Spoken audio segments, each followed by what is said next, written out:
नमस्कार, मैं ममता। आप देख रहे हैं न्यूज़ प्लस टीवी चैनल। तो आइए जानते हैं आज की मुख्य खबरें। कुल्लू शिक्षा खंड बंजार के तहत आने वाले माध्यमिक विद्यालय पढ़ाने में 8 साल से भवन नहीं बन पाया है, जिसके कारण विद्यार्थियों को पढ़ाई करने में दिक्कतें हो रही हैं। ऐसे में बुधवार को अभिभावक उपायुक्त कुल्लू से मिलने पहुंचे। वहीं अभिभावक स्कूली बच्चों को साथ लेकर आए। विद्यालय प्रबंधक समिति के अध्यक्ष बलवीर ने कहा कि 2016 में विद्यालय का शिलान्यास हुआ है, लेकिन अभी तक भवन नहीं बन पाया है। बर्फबारी के दिनों में भवन में पढ़ाई करने में दिक्कतें आती हैं। कहा कि विद्यालय में पिछले 5 सालों से एक ही शिक्षक है। आइए देखते हैं कुल्लू से निरंजनी गौतम की रिपोर्ट। स्कूल के नाम पर 2 भूमि दान दी थी, 2 भूमि दानकर्ता ने 2 भूमि दान दी थी, 2 जगह पर दे दी थी। इस तरह से ये स्कूल भवन का निर्माण नहीं हो रहा था। उसके बाद जी हमने विभाग के पास ये शिकायत रखी जी। विभाग की तरफ से उप शिक्षा निदेशक फरानी स्कूल पहुंचे थे। फिर सभी गांव वाले के सहयोग से 10 विषयों का फाइनल किया था और उसके पश्चात लगभग 1.5 महीना हो गए जी। डिप्टी डायरेक्टर वहाँ पहुँचने के बाद 1.5 महीने के बाद भी ये मामला सुलझ नहीं गया। उसके उपरांत सभी गांव वाले और बच्चों ने ये निर्णय लिया कि हम सभी बच्चे उपायुक्त कार्यालय में अपनी क्लासें लगाएंगे। आज हम इतनी लगभग 6 इंच बर्फ पड़ी थी हमारे गांव में। सभी ने ये फैसला लिया कि हम सभी इस विकट परिस्थिति में वहाँ से चलकर आए और उपायुक्त कार्यालय में पहुँचे और बच्चों ने भी ये निर्णय लिया था हम वहीं पढ़ेंगे, वहीं क्लासें लगाएंगे। जब तक स्कूल भवन का हमारा निर्माण शुरू नहीं होता है तब हम उपायुक्त महोदय से मिले। उपायुक्त महोदय ने हमें पूर्ण रूप से आश्वासन दिया कि 10 दिन के अंदर स्कूल का कार्य शुरू किया जाएगा। तो हम उपायुक्त महोदय का सभी ग्रामीण की तरफ से, बच्चों की तरफ से धन्यवाद करते हैं। हम 10 दिन की इंतजारी करेंगे। यदि 10 दिन तक नहीं होंगे तो हम दोबारा सभी ग्रामीण यहाँ आएंगे और धरना भी दे। हमारे पास तो एक ही टीचर है, जिस कारण हम 8 सब्जेक्ट नहीं पढ़ पाते। हमारे पास सरकारी भवन भी नहीं है। हम यहाँ पर सरकारी भवन मांगने के लिए आए, इसलिए हमारे को सरकारी भवन टीचर चाहिए। 2014 के बाद ये 12 बजट पेश किया गया है, लेकिन ये बजट देश के 99% जन के खिलाफ है। ये सिर्फ 1% कॉरपोरेट घरानों को लाभ देने वाला बजट है। आइए देखते हैं कुल्लू से निरंजनी गौतम की रिपोर्ट। इस देश में भाजपा गठबंधन के सरकार के द्वारा पेश किया गया। अगर एक लाइन में इस बात को समझना चाहें तो ये जो बजट पेश किया गया है, ये बजट इस देश के अंदर जो 144 करोड़ आबादी है, इस देश की कुल आबादी, उस आबादी का 99% लोगों के विरोध का बजट है। ये बजट इस देश के सिर्फ 1% जो इस देश के अंदर अमीर और अति अमीर और इस देश के कॉर्पोरेट घराने हैं। लाहौल के आध्यात्मिक गुरु लल्ला मेमे की 14वीं पुण्यतिथि के अवसर पर लल्ला मेमे फाउंडेशन की ओर से 13 फरवरी को कुल्लू के देव सदन में विशाल रक्तदान शिविर का आयोजन किया जाएगा। इस आयोजन में पालपुंग शेरबलिंग गोम्पा के खेम्पो पेमा नेगी मुख्य अतिथि के रूप में उपस्थित रहेंगे। आइए देखते हैं कुल्लू से निरंजनी गौतम की रिपोर्ट।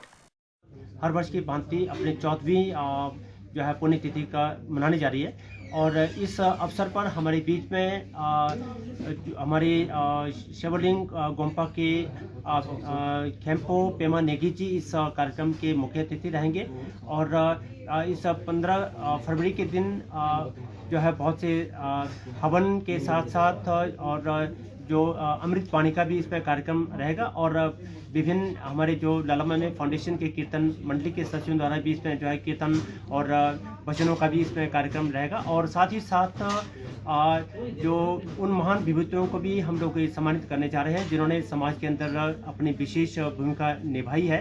और साथ ही साथ इस मौके पर जितने भी हमारे लाहौरी समुदाय के जितने भी अलग अलग कीर्तन अपने महिला मंडलों के माध्यम से अलग अलग व्यंजन भी इसके अंदर परोसते हैं तो इससे इस कार्यक्रम की और सुंदरता और भी बढ़ जाती है। लल्ला मेमे फाउंडेशन द्वारा लगभग अब तक जो है ये इस बार हम लोग देव सदन के अंदर आयोजित करने वाले हैं। और साथ ही साथ ये कहते हुए मुझे प्रसन्नता हो रही है कि अब तक लाला मेहमेद फाउंडेशन द्वारा विभिन्न जगहों पर जो है कैंप के माध्यम से, चाहे वो आपका शिमला में है या जैसे कुल्लू के अंदर है या लाहौल स्पीति के अंदर है, अब तक लगभग 8500 यूनिट हम लोग रक्त मुहैया करवा चुके हैं। ये लाला मेहमेद फाउंडेशन परिवार के लिए भी एक हर्ष का विषय है। भाजपा मंडल गुम्हारमी व भराड़ी द्वारा गुम्हारमी विधानसभा पूर्व विधायक व पूर्व में रहे मंत्री राजेंद्र गर्ग के नेतृत्व में बीती 1 फरवरी को हम्बोट पंचायत उप प्रधान राजेश कुमार को उन्हीं के घर पर मारा गया और वह जानलेवा हमला हुआ, परंतु उस मामले की उचित कार्यवाही न होने के कारण आज सैकड़ों भाजपा कार्यकर्ताओं ने थाना भराड़ी का शांतिपूर्ण तरीके से प्रदर्शन कर घेराव किया और नारेबाजी की। पूर्व मंत्री राजेंद्र गर्ग ने कहा कि पुलिस द्वारा हमला करने वाले को संरक्षण दिया जा रहा है। आइए देखते हैं बिलासपुर गुम्हारमी से सुभाष गौतम की रिपोर्ट। यहाँ भराड़ी थाना के अंतर्गत ग्राम पंचायत हम्बोट के उप प्रधान राकेश कुमार के ऊपर 2 तारीख को एक बीडीसी मेंबर जो कांग्रेस पार्टी से संबंध रखता है, उसने राकेश के घर पर जाकर उसके ऊपर हमला किया और राकेश को बुरी तरह से घायल कर दिया और उसकी उंगलियां भी टूट गई। उसका उपचार जो है एम्स में हुआ, लेकिन पुलिस ने अभी तक उस व्यक्ति के खिलाफ कोई कार्रवाई नहीं की है। 3 दिन हो गए, लेकिन पुलिस अभी भी टाल मटोल ही कर रही है और जिसने हमला किया है वो बड़े मस्ती के साथ घूम रहा है और कांग्रेस पार्टी की सरकार है हमारी, ऐसा कहकर लोगों को डरा रहा है, धमका रहा है। अगर इस प्रकार की गुंडागर्दी चलती रहेगी तो इलाके में जो लोग हैं उनमें बहुत सारी दहशत फैल गई है। उसी गुंडागर्दी के विरोध में और हमलावर को के खिलाफ कार्रवाई करने के लिए आज हमने यहाँ पुलिस थाना भराड़ी का घेराव किया है। राजकीय महाविद्यालय कोटली में चल रहे 7 दिवसीय एनएसएस विशेष शिविर के 6ठे दिन राजकीय प्राथमिक पाठशाला व राजकीय माध्यमिक पाठशाला सेण कोटली में स्वच्छता का कार्य किया और रोज की तरह सांस्कृतिक कार्यक्रमों का आयोजन हुआ और इस दौरान एक नाटक का मंचन किया जो स्वच्छता व राष्ट्रीय एकता पर आधारित थी। आइए देखते हैं मंडी से वासुदेव शर्मा की रिपोर्ट। एनएसएस का ये शिविर शुरू किया था हमने 23 तारीख को, तो आज 7 दिन का शिविर था ये, तो आज इसका समापन समारोह था। इस एनएसएस शिविर में करीब 25 बच्चों ने भाग लिया। बहुत सारे बच्चों ने यहाँ पे कॉलेज कैंपस में भी सफाई अभियान किया, फिर बहुत सारे रिसोर्स पर्सन बुलाए गए थे जिनके साथ इन्होंने इंटरेक्ट किया, जिन्होंने विभिन्न विषयों की जानकारी दी इनको। कुछ स्कूल्स में भी बच्चे गए, वहाँ जाके भी कुछ सफाई और कुछ उनको स्कूल के बच्चों को जागरूक किया। कोटली में हमारा 30 जनवरी से 5 फरवरी तक 7 दिवसीय विशेष शिविर का आयोजन किया गया, जिसमें हमारे स्वयंसेवियों ने अलग अलग गतिविधियों में भाग लिया। इसमें हमारा एक तो लोग कम्युनिटी सर्विसेज के लिए गाँव में भी गए। यहाँ हमारे स्थानीय जो संस्थाएं हैं, जैसे हमारा मुझे जो है बहुत अच्छा लगा कि बच्चे जो है ये भी जानना चाहते हैं कि जो हमने पौधे लगाए हैं वो जीवित हैं या नहीं है। अदरवाइज़ ऐसा होता है कि पौधे लगा दिए जाते हैं और कोई उसकी केयर नहीं करता, देखता नहीं है, तो पौधे मर जाते हैं।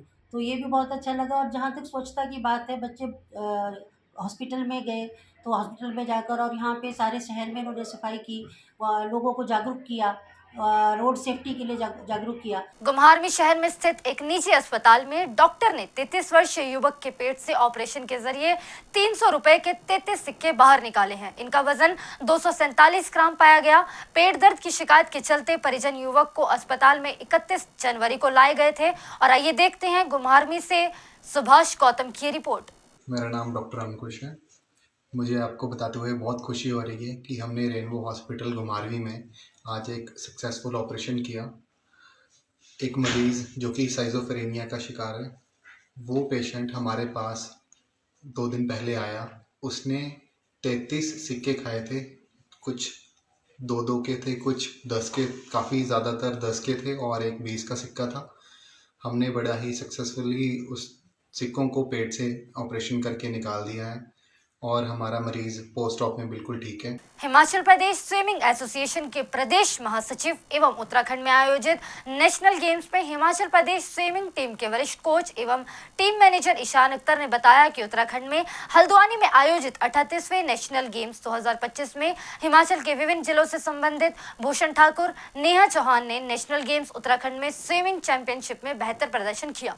आइए देखते हैं बिलासपुर से विनोद चड्डा की report. Himachal Pradesh swimming association के हमारे 4 खिलाड़ी 38वें नेशनल गेम उत्तराखंड में हल्द्वानी में यहाँ पर भाग ले रहे हैं। बहुत ही हर्ष और खुशी का विषय है कि हिमाचल के विभिन्न वाटर स्पोर्ट्स गेम्स में सिर्फ स्विमिंग गेम इवेंट में हमारे 4 खिलाड़ी 38वें नेशनल गेम्स में चयनित हुए, जिसमें हमारे चारों खिलाड़ियों का एक बेहतरीन प्रदर्शन रहा। हिमाचल प्रदेश स्विमिंग एसोसिएशन के प्रदेश अध्यक्ष विनय धीमान जी के नेतृत्व में हमारे स्विमिंग एसोसिएशन हिमाचल प्रदेश में दिन रात उन्नति कर रहा है और हिमाचल के खिलाड़ियों को ग्रामीण स्तर पर छिपी प्रतिभाओं को निखारने के लिए हमेशा कटिबद्ध रहती है और उन्हें राज्य स्तरीय, राष्ट्रीय स्तरीय, national game, Asian game, Olympic तक ले जाने के लिए हमेशा हमारी एसोसिएशन कटिबद्ध है।